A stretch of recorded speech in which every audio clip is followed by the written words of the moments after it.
These elements, in other words, are fully hadronic. They're hyperdimensional, hyperlocal, hypertemporal. They're time machines, past, present, and future. They are space machines. They're present everywhere in the universe as all one ether, plus they're hyperdimensional in multiple dimensions, yet fully in the heart of this so-called dimension. Nothing penetrates a superconductor, and this was already shown quite clear in the research during the 70s of Dr. Puharich with 8 cycles per second. He worked a lot with 8 cycles per second. 8 cycles per second did pass straight through a superconductor. It seems to also rotate through vacuums, through Faraday cages. Now, that means it rotates through non-locality in quantum terms, but in hadronic mechanics, through the infinite rigid ether. So therefore, 8 cycles goes from locality. In hadronic mechanics, particles are simply oscillations of space, oscillations of emptiness on an infinite rigid ether, infinite one ether. There are no movement of particles, they're just undulations of emptiness in that infinite rigid ether. So 8 cycles appears to translate from the oscillations point of view, the magnetic field, into the full rigid ether. If you take that into philosophical terms, you could say the infinite rigid ether, the hadronic horizon, the macro irreversible all oneness, is, you could say, divine love, or numinous love, infinite love.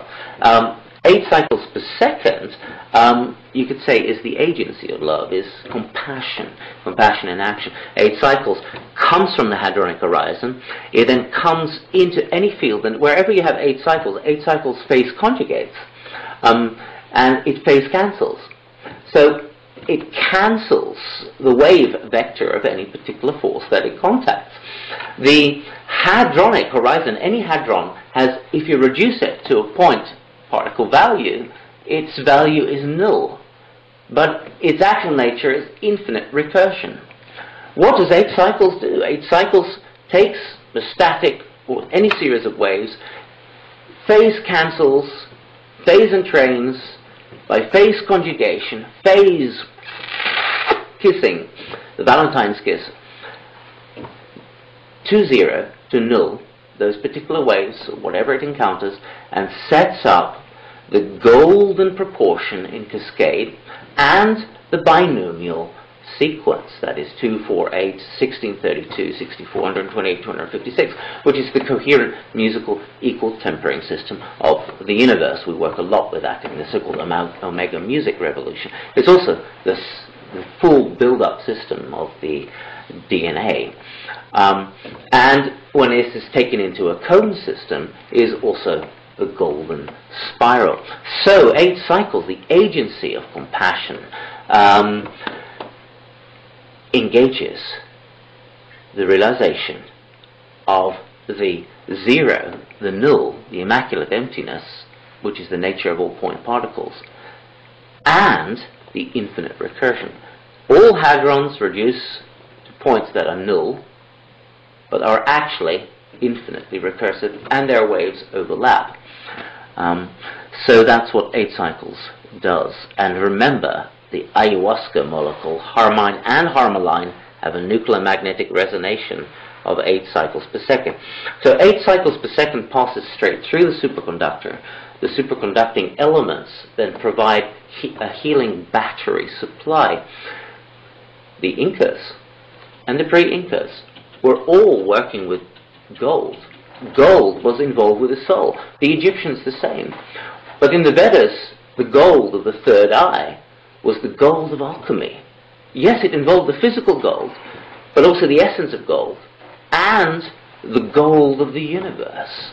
And so the Cooper-paired elements, together with the soma, enables the hadronic horizon to be reminded, to be imbibed, to be instilled, to be invaginated within the living biokinetic dynamics of the body into what we call solargenesis.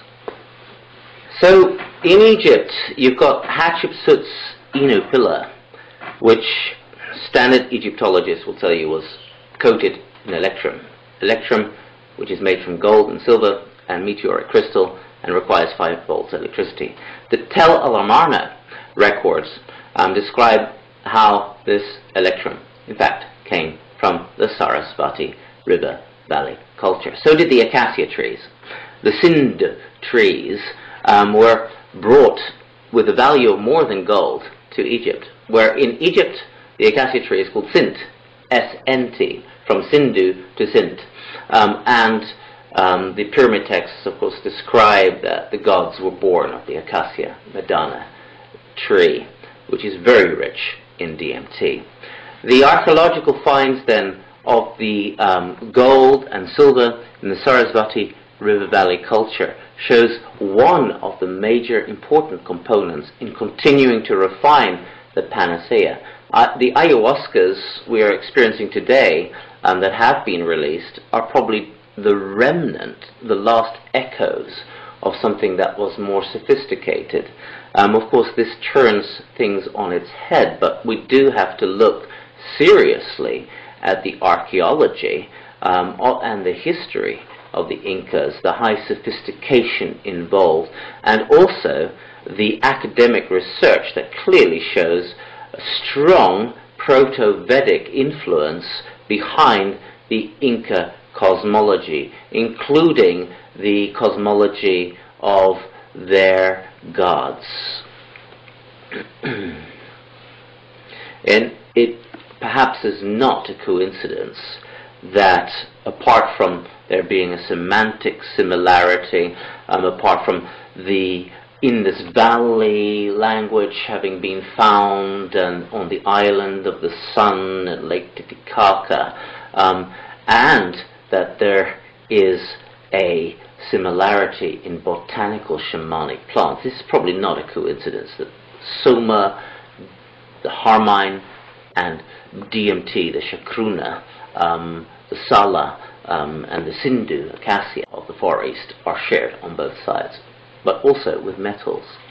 So these are probably remnants of a much greater panacea, as many of the shamans will relate. Of course, many of the shamans will also relate how there is not only an internal extraterrestrial culture or beings, star beings, but also these mirror external extraterrestrial beings, although these beings are able to travel in both worlds. And I think in the years to come there's going to be more and more legacies of this coming out, as happened in 1996 in June, I believe, in the 1313 event, where in America and the United States there was a convergence of the native indigenous people who shared the star elder wisdom of their tribes, the Laplanders, South American tribes, the various North American Indians, Aborigines, etc.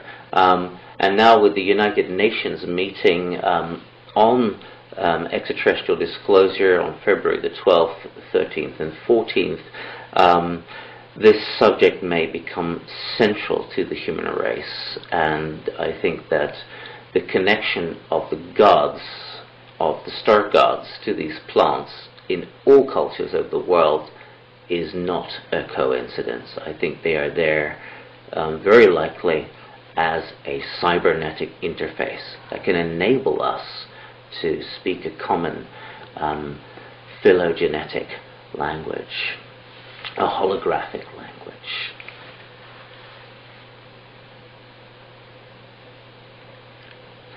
So the language of the Sarasvati culture is interesting because it is ideographic. It's very much like a DMT experience where you experience these pictures that are sphinxes, that are composites of different times, different spaces, different levels of meaning, but yet are indivisibly one.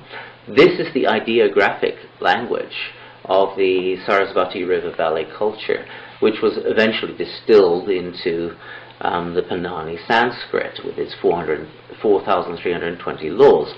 The only ancient language analyzed that NASA Ames in 1985 found to be containing the neurosemantics of artificial intelligence. And so advanced was it in 1985 that all future work on artificial intelligence was based on that proto-Sanskrit.